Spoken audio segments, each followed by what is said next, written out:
अक्षय शिंदेचा encounter झाला। ती गाडी आता साम टीव्हीवर आपण पाहू शकतोय।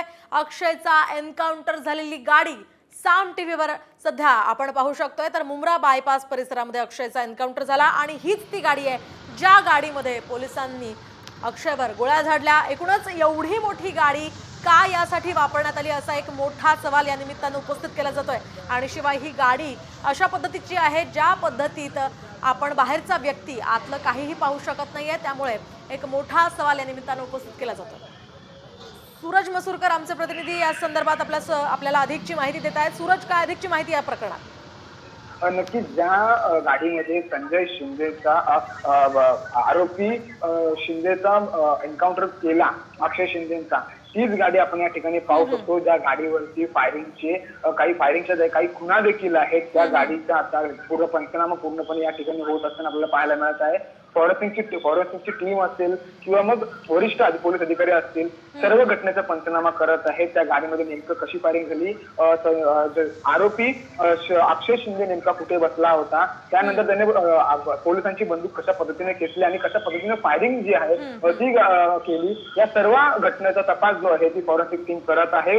वरिष्ठ अधिकारी देखील करत आहेत। आणि ही जी गाडीची आपण दृश्य या ठिकाणी बघतो जी कळव्यातील बायपास रोडच्या काही अंतरावरची आहे। या ठिकाणी संपूर्ण तपास जो आहे ती फॉरेन्सिक टीम आता या गाडीची करते। आपण जर का पूर्णपणे नीट पाहिलं तर या गाडीवरती फायरिंग केलेल्याही काही खुणा आपल्याला पाहायला मिळतील। नक्कीच धन्यवाद सूरज, दिलेल्या या सविस्तर माहितीसाठी। दरम्यान याच पार्श्वभूमीवर आमचे प्रतिनिधी विकास काटे यांनी अधिकची माहिती या गाडी संदर्भात जाणून घेतली आहे। पाहूया।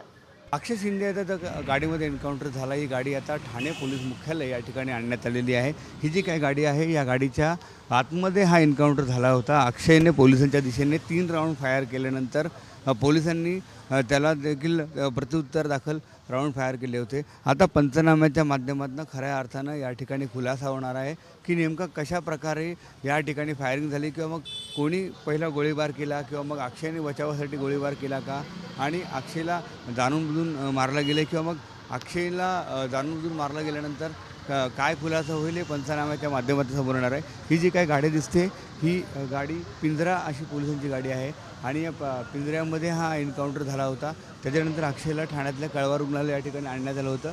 रात्री उशिरा त्याला मृत घोषित करण्यात आलं होतं। आज त्याचा मृतदेह थोड्या वेळापूर्वी जे रुग्णालय या ठिकाणी पाठवण्यात आलेला आहे। कॅमेरामॅन रोहितसह विकास काटे, साम टीव्ही न्यूज, ठाणे।